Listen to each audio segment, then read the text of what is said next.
Hello aspirants. आज हम economy का मोस्ट रिलेवेंट टॉपिक जो कि यूपीएससी बार बार पूछती है उसको आज हम डिस्कस करेंगे। ओके, तो टॉपिक का नाम है एप्रिसिएशन एंड डेप्रिसिएशन। इसको समझने से पहले हमें जो है फ्लोटिंग एक्सचेंज रेट रिजीम और फिक्स्ड एक्सचेंज रेट रिजीम को समझना होगा। ओके, अब देखो फ्लोटिंग एक्सचेंज रेट रिजीम क्या होता है कि एक्सचेंज रेट सबसे पहले क्या होता है। एक्सचेंज रेट मतलब होता है कि जब हम किसी भी करेंसी की वैल्यू किसी भी दूसरी करेंसी के रिस्पेक्ट में देखते हैं जिसके साथ हमें करेंसी को एक्सचेंज करना है। फॉर एग्जाम्पल ₹1 की जो $1 है उसके अंदर कितने रुपये आते हैं, तो ये जो है क्या हो जाएगा, एक्सचेंज रेट हो जाएगा। ओके, अब फ्लोटिंग जो होता है वो क्या होता है, वो डिसाइड होता है मार्केट फोर्सेस के द्वारा, और जो फिक्स्ड होता है उसको कोई भी इंस्टीट्यूशन जो है वो डिसाइड करता है। ठीक है, या गवर्नमेंट हो गई तो वो जो है उसको क्या करती है, डिसाइड करती है। अब अगर कोई भी चीज़ जो है वो मार्केट फोर्सेस डिसाइड करेंगी तो उसकी वेरिएशंस जो है क्या होगी, वो बहुत ज़्यादा फ्लक्चुएट होंगी। वो ये जो है बहुत ज़्यादा वैल्यू इसकी फ्लक्चुएट करेगी। जबकि अगर कोई डिसाइड या फिक्स्ड होगा तो वो कैसा होगा, उसके अंदर फ्लक्चुएशन जो है वो क्या होंगी, कम होंगी। ओके, इसके अंदर वेरिएशंस जो है क्या होंगी, कम होंगी। अब इस रिजीम के अंदर जब वैल्यू बढ़ती या घटती है उसको हम बोलते हैं एप्रिसिएशन और डेप्रिसिएशन, और जब फिक्स्ड के अंदर वैल्यू बढ़ती या घटती है उसको हम बोलते हैं रीवैल्यूएशन या डीवैल्यूएशन। ओके, अब हम अपने मेन टॉपिक के ऊपर आते हैं कि एप्रिसिएशन और डेप्रिसिएशन का हमने देख लिया कि ये फ्लोटिंग या फिर जो है फिक्स्ड एक्सचेंज रेट के अंदर होता है।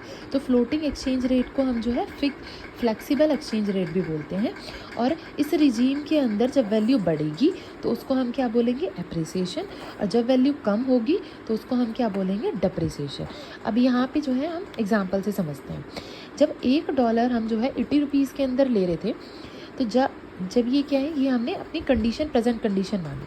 अब इन फ्यूचर अगर $1 75 रुपीज़ का आता है तो इसमें जो है क्या है, जहाँ हम कम ज़्यादा मतलब हम जो है क्या है 80 रुपीज़ के अंदर डॉलर खरीद पा रहे थे, अब हम 75 के अंदर जो है खरीद रहे हैं। इसका मतलब क्या है कि कम पैसों के अंदर ही हम डॉलर को खरीद पा रहे हैं। इसका मतलब रुपी क्या हुआ है, स्ट्रॉन्ग, और जब भी रुपी स्ट्रॉन्ग होगा तो उसकी वैल्यू क्या होगी, बढ़ेगी। अगर वैल्यू बढ़ेगी तो वो क्या हो जाएगा, एप्रिसिएशन। उसी तरीके से अब $1 80 रुपीज़ का था, और अगर इन फ्यूचर हम जो है $1 को 85 रुपीज़ का खरीद रहे हैं, अब जो है क्या है, हमें ज़्यादा पैसे जो है पे करने पड़ेंगे, ज़्यादा रुपये पे करने पड़ेंगे डॉलर को खरीदने के लिए। तो यहाँ पे जो है क्या है, अगर हम ज़्यादा रुपये पे कर रहे हैं मतलब रुपी जो है वो क्या हो रहा है, वीक हो रहा है, और जब भी रुपी वीक होगा तो उसकी वैल्यू क्या हो जाएगी, कम।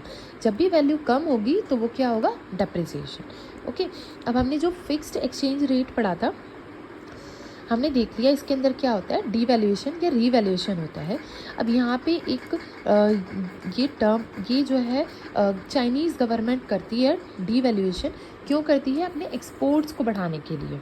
ठीक है, एक्सपोर्ट्स को बढ़ाने के लिए क्यों करती है, क्योंकि इससे जो है क्या होंगे, इसके जो एक्सपोर्ट हैं वो इंटरनेशनल मार्केट के अंदर वो चीप दिखाई देंगे, तो लोग जो है क्या है, सस्ते गुड्स को ज़्यादा खरीदेंगे।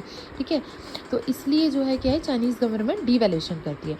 अगर आपको ये टर्म, ये वाली लाइन अच्छे से याद हो जाएगी तो आपको पता चल जाएगा कि जब भी डीवैल्यूएशन होगा तो क्या है, एक्सपोर्ट्स क्या होंगे, बढ़ेंगे। तो उसी तरीके से जब भी डेप्रिसिएशन होगा तब भी क्या होंगे, एक्सपोर्ट्स बढ़ेंगे। ठीक है, तो यहाँ से आप इसको इजीली याद कर सकते हो ताकि पेपर में आप जो है गलती ना करो कि जब भी डिवैल्यूएशन होगा या फिर डेप्रिसिएशन होगा, दोनों ही केसेस में एक्सपोर्ट्स बढ़ेंगे। बस फ़र्क इतना है कि जो डीवैल्यूएशन होता है वो फिक्स्ड के अंदर होता है, और डेप्रिसिएशन जो होता है वो फ्लेक्सिबल के अंदर होता है। ओके, अब इसका एप्लीकेशन पार्ट देखते हैं जहाँ से जो है मोस्टली क्वेश्चंस आते हैं। तो अगर जो है किसी भी कंट्री के अंदर एक्सपोर्ट्स बढ़ रहे हैं, ठीक है, मैंने यहाँ पे बताया था कि इस तरीके से होगा, पर अगर जैसे किसी भी कंट्री के एक्सपोर्ट्स बढ़ेंगे, ठीक है, तो फिर करेंसी के ऊपर क्या इम्पैक्ट होगा, वो उसकी वैल्यू बढ़ेगी या घटेगी, तो इसको हम एनालाइज करेंगे। जब भी एक्सपोर्ट्स बढ़ जाएंगे, जब भी जो है इंटरनेशनल मार्केट के अंदर ज़्यादा हम जो है गुड्स को या फिर सर्विसेज को, दोनों इंक्लूड होंगी, तो गुड्स को या फिर सर्विसेज को हम एक्सपोर्ट करेंगे तो हमें पेमेंट किसके अंदर होगी, डॉलर के अंदर पेमेंट होगी। जब भी हमें डॉलर के अंदर, क्योंकि इंटरनेशनल मार्केट के अंदर जो है क्या है, जो ट्रेड करा जाता है वो डॉलर के अंदर करा जाता है, या फिर कुछ कंट्रीज़ के साथ जो है इंडिया अलग से साइन पैक्ट करती है कि हमें उनके साथ जो है करेंसी स्वैप एग्रीमेंट करना है, तो वहाँ पे हम जो है उनकी ही करेंसी के साथ उनकी करेंसी के साथ ट्रेड कर सकते हैं। पर जनरली जो है सारी कंट्रीज़ के अंदर हम जो है डॉलर में जो है क्या करते हैं, ट्रेड करते हैं। तो जब एक्सपोर्ट बढ़ेंगे तो हमारे पास पेमेंट होगी डॉलर की। अब इंडियन मार्केट में जो है डॉलर क्या हो जाएगा, बढ़ जाएगा। अब अगर डॉलर बढ़ जाएगा तो हमें ये पता है कि जब भी किसी भी चीज़ की जो है सप्लाई ज़्यादा हो जाती है तो उसकी वैल्यू क्या हो जाएगी, कम। ठीक है, अगर कोई भी चीज़ जो है इजीली अवेलेबल हो जाएगी तो उसकी वैल्यू क्या हो जाती है, कम।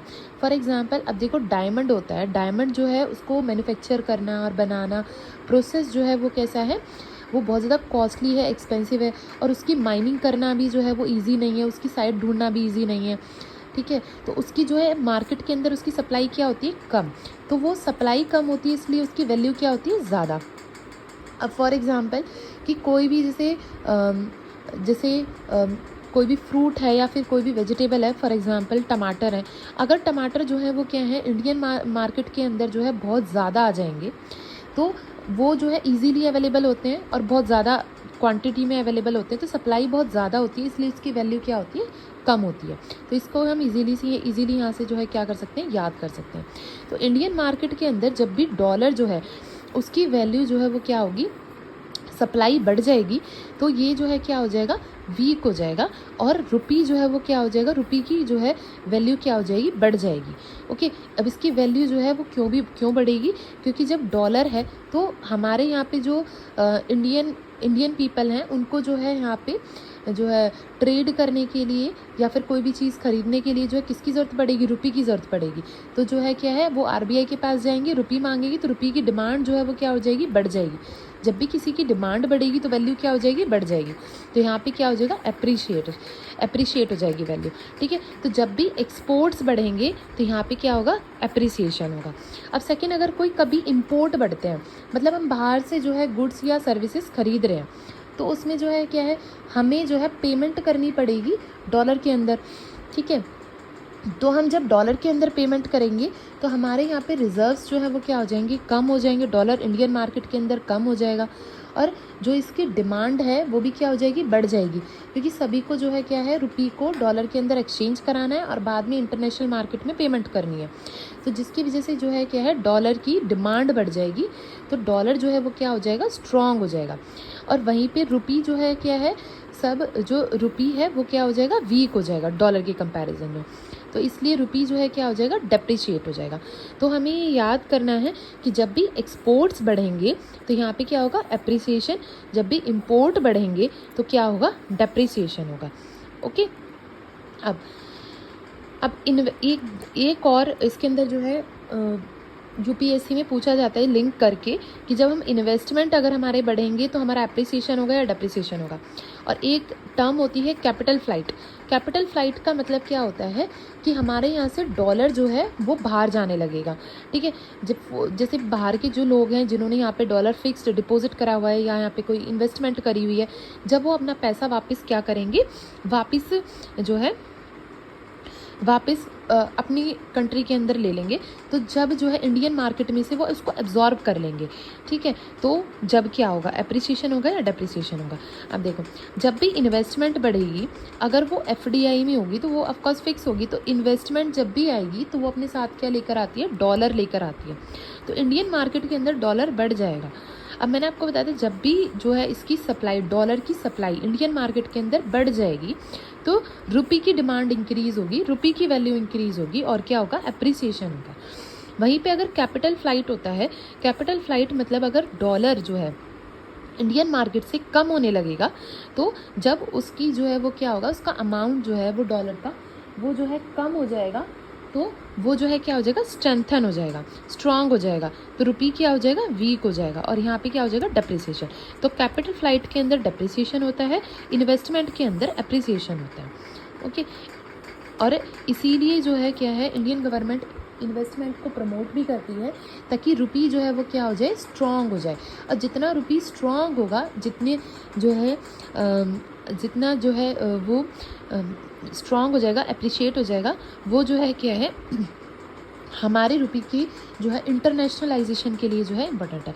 अभी क्या है, डॉलराइजेशन है, तो वो जो है क्या है, जितना ज़्यादा अगर हमारा रुपये भी स्ट्रॉन्ग होगा या और भी जो है करेंसी वो स्ट्रॉन्ग हो जाएंगी, तो इससे जो है क्या होगा कि हम इंटरनेशनल ट्रेड के अंदर उनको ईजिली यूज़ कर पाएंगे। ओके, इसलिए भी जो है गवर्नमेंट इन्वेस्टमेंट को जो है क्या करती है, जो है सपोर्ट करती है। अब एक क्वेश्चन है आपके लिए कि जो हमारा BOP होता है, बैलेंस ऑफ पेमेंट होती है, ठीक है, अगर वो हमारा जो है वो पॉजिटिव है तो जब क्या होगा, एप्रिसिएशन होगा या डेप्रिसिएशन होगा, ये जो है ये आपको मुझे कमेंट करके बताना है कि जब BOP बैलेंस ऑफ पेमेंट जो है, जब अगर वो पॉजिटिव होगा तो तब क्या होगा कि पे उसके अंदर एप्रिसिएशन है या फिर डेप्रिसिएशन है। Okay, thank you.